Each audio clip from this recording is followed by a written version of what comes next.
Figure of speech exclamation. ठीक है, जल्दी से देखते हैं। एग्जाम्पल आपके सामने मैं लेता हूं। एग्जाम्पल, पहले डेफिनेशन लिख लो जल्दी से, बहुत आसान है तो लिख लेते हैं सबसे पहले।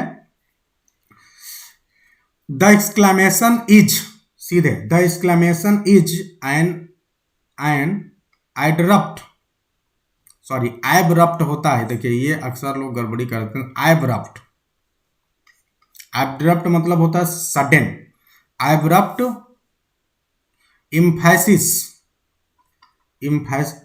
इम्फैटिक, बल्कि लिखिए इम्फैटिक। फिर से सुन लें, an exclamation is an abrupt emphatic expression, expression of an emotion. बस सिंपल सा वे में, ठीक है। इमोशन और भी चीजें लिख लीजिए, इमोशन भी है, कंटेम्पलेशन भी है। आप अचानक कुछ सोच रहे हैं और फिर आप अचानक जो है बोल पड़ते हैं, कंटेम्पलेशन और विश। ठीक है, तो ये तीन चीजें, इमोशन, कंटेम्पलेशन या विश, मतलब ये चीजें हैं। मतलब आप सडन, बिना किसी प्लान के जब आप जो है एब्रप्टली जो है, एक्सक्लेम का मतलब ही होता है चिल्लाना, ठीक है, शाउट करना। तो मतलब आप इस तरह से बोलते हैं जैसे आप शाउट कर रहे हैं। तो जब शाउट करने वाली स्टाइल में और बिना किसी प्लान के आपके मुंह से कुछ आवाज निकलती है, कोई एक्सप्रेशन निकलती है, तो उसको हम बोलते हैं एक्सक्लामेशन। अगर आप एग्जाम्पल पोइट्री के अलावा डे टू डे लाइफ में दें तो आप ऐसे ही समझ लीजिए कि अचानक जो है कोई स्टूडेंट को मैंने कोई चीज़ दिया करने के लिए और उसने बहुत फटाक से कर दिया और आप सोच भी नहीं सकते थे इतना जल्दी हो सकता है। तो आपने बोला how smart, how intelligent this boy is. तो जो ये सडन आपके मुंह से निकलता है, आप बहुत प्लान नहीं करते हो, अचानक आप क्या हुआ कि किसी का फोन आया, आप बहुत खुश थे, मस्त थे, और जैसे ही फोन पे आपने आवाज सुनी और आप खूब चिल्ला चिल्ला के रोने लगे और आपके मुंह से तरह तरह की बातें निकलने लगी कि क्या हो गया, वो सर लेके बैठ गए आप। तो कोई बुरी न्यूज आपके लिए हो सकती है ना।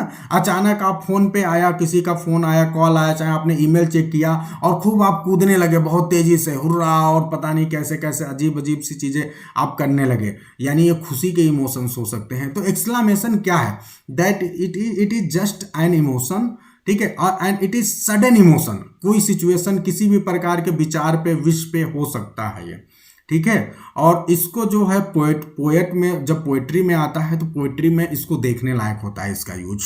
और हमारे जितने भी रोमांटिक राइटर्स हैं उन्होंने बहुत ही जबरदस्त यूज किया है एक्सक्लामेशन का, ठीक है। तो अब कुछ एग्जाम्पल्स के द्वारा हम देखते हैं।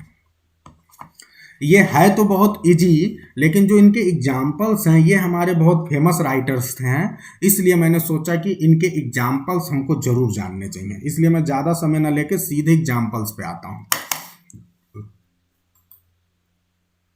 और आप लोग क्या होता है ना कि हम जब ये नहीं जानते रहते हैं जब तक एक्सक्लामेशन, तो हम इसको कहीं पे वो नहीं करते, कोट नहीं करते, क्योंकि हमको लगता है अरे ये तो सेंटेंस है, ये तो फिगर ऑफ स्पीच है नहीं।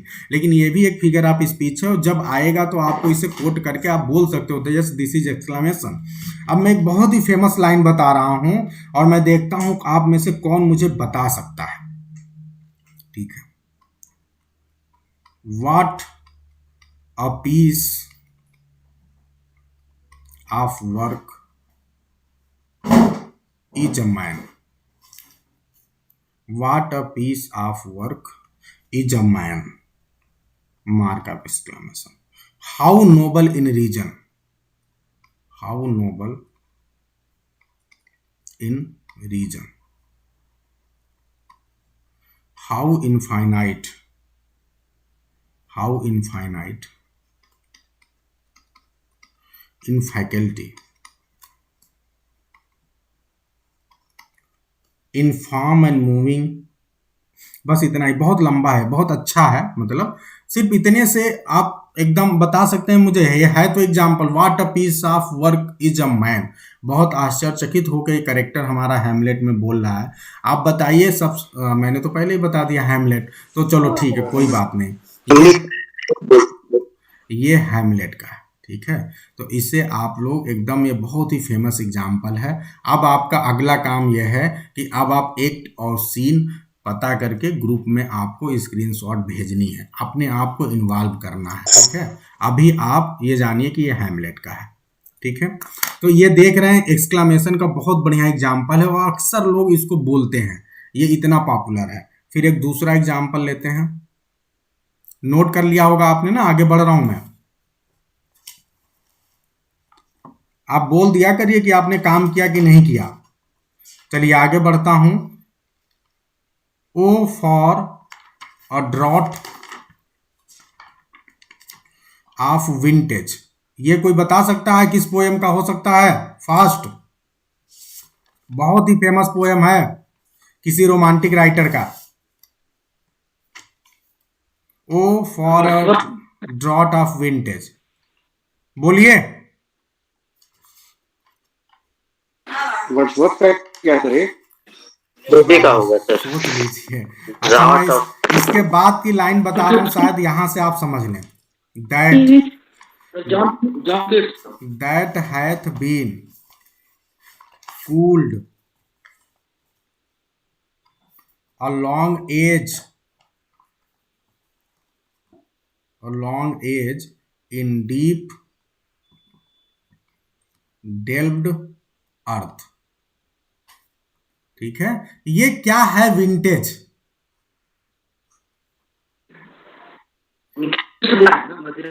फारा डार्क, ये लिक्वर की बात हो रही है, मदिरा। ठीक है, मदिरा की बात हो रही है। और ये कैसे मदिरा की बात हो रही, कह रहा पोएट जो है एकदम नशा में आ गया है। ठीक है, बहुत सही बहुत सही। ये पोएट जो है ode to nightingale John Keats का है। और जब नाइटिंगेल, ठीक है, नाइटिंगेल के सॉन्ग को सुनता है पोएट, तो उसे एक नशा आ गया है। और उस नशा, ऐसा नशा है जैसे कोई लिक्वर हो और उसे बहुत दिनों तक जो है दबा के रखा गया, has been cooled a long age in deep delved earth, यानी अर्थ के अंदर बहुत दिनों तक ठंडे में दबा के रखा गया। और जब वो ऐसा लिक्वर हमें मिलेगा तो उसके बाद जो नशा आएगी उसका कहना ही क्या है। और सेम वही नशा जब हम नाइटिंगेल के वॉइस को सुनते हैं, सॉन्ग को सुनते हैं, तो आता है। तो बहुत बढ़िया से एक पोएम, बहुत ही जबरदस्त पोएम है, John Keats ode to Nightingale.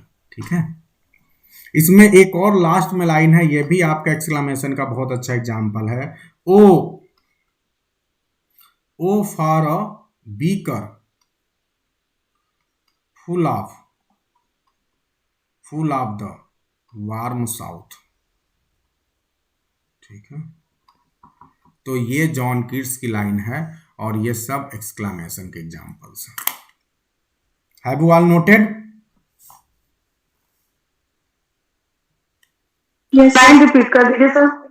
O for a beaker full of warm south, full of warm south.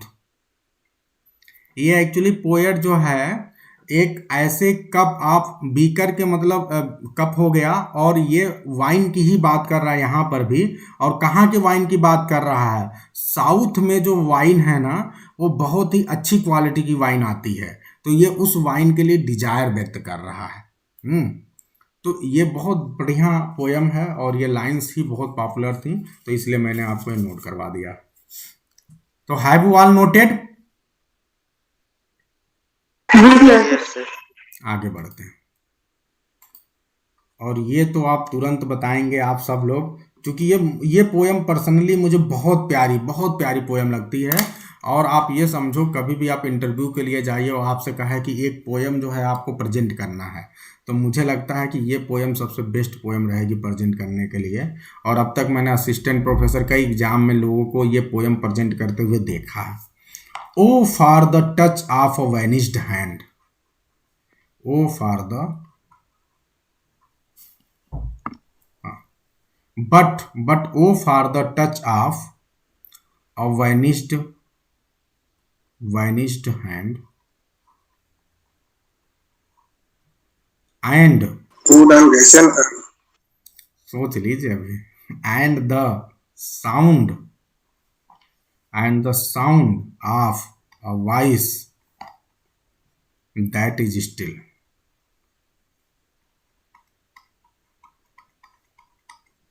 ये जो बता देगा, अब एक्चुअली मैं तो इस समय कॉलेज में रोज बोलता हूँ, जो बताएगा उसको चॉकलेट दूंगा।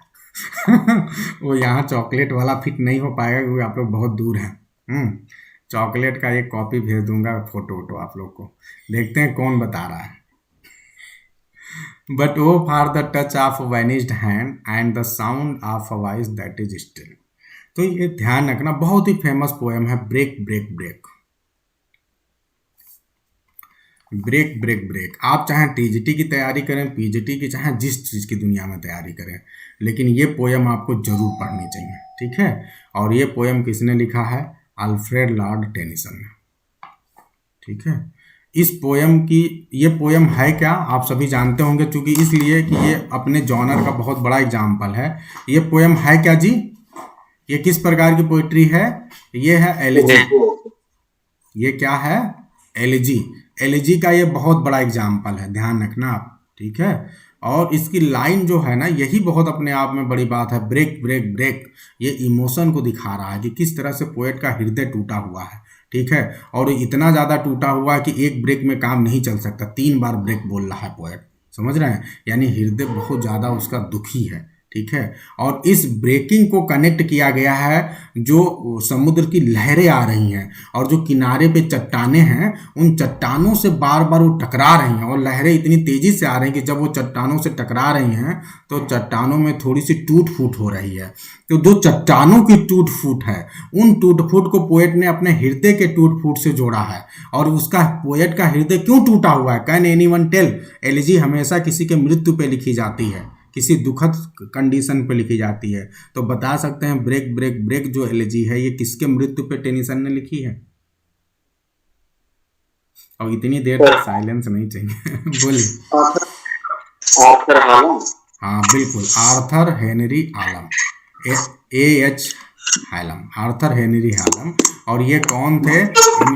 प्लीज आप लोग माइक ऑफ रखें, माइक ऑफ रखें प्लीज। तो ये कौन है? ये इनके बहनोई हैं, इनके फ्रेंड भी हैं, और साथ ही साथ इनका बहन का एंगेजमेंट इनसे हो चुका था, और बेचारे का इतना कम एज में ब्रेन हैमरेज की वजह से डेथ हो जाता है। तो पोएट बहुत ही दुखी है, क्योंकि उसकी बहन का भी संसार उजड़ गया, और साथ ही साथ उसका एक इतना बड़ा मित्र, इतना, वो भी इस दुनिया से चला गया। और इसीलिए इन्होंने अपने मित्र की याद में एक और बहुत बड़ी पोयम लिखी है। ये तो छोटी पोयम है, सिर्फ एक बड़ी पोयम भी लिखी। उस पोयम का नाम कोई बता सकता है? फास्ट। इन मेमोरियम। इन मेमोरियम। तो आप इन चीजों को रटेंगे, जानेंगे, आपको जानना चाहिए।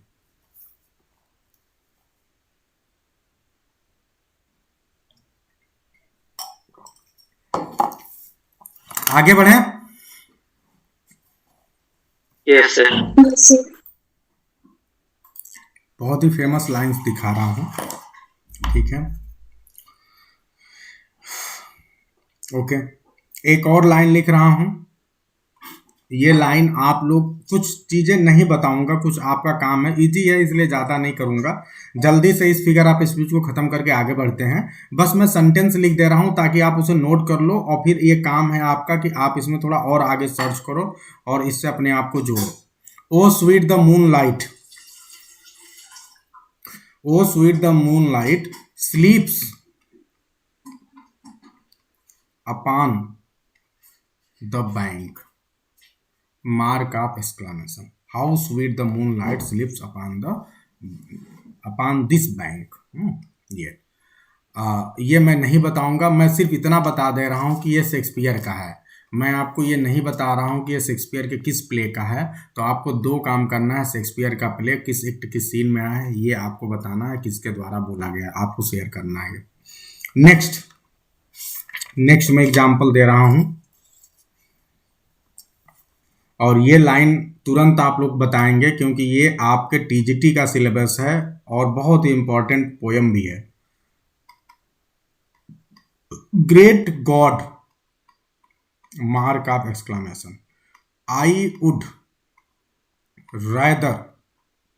rather be a pagan suckled in a creed out warm। बताइए ये किस राइटर का लग रहा है? टीजीटी का ही राइटर है। वर्ड्सवर्थ। बहुत सही, ये वर्ड्सवर्थ का है। और poem, can anyone tell the poem? बताइए, लिख लीजिए। The world is too much with us. The world is too much with us. Have you all noted? Great God, I would rather be a pagan suckled in a creed out on WORN। ठीक है, अब आप ये किसका है? The world is too much with अस। ठीक है, जब पोयम पढ़ाएंगे तो वहां डीप में देखेंगे, अभी सिर्फ इतना ही जानिए। Should I go further? आगे बढ़े? Yes sir. Yes sir. चलिए नेक्स्ट। ठीक है, एक और लिख रहा हूं। और बट सी इज, ये तुरंत शायद आप बताते। सी इज यहां पे मैंने गायब कर दिया। सी इज नोट भी करते चले। But she is in her grave and oh the difference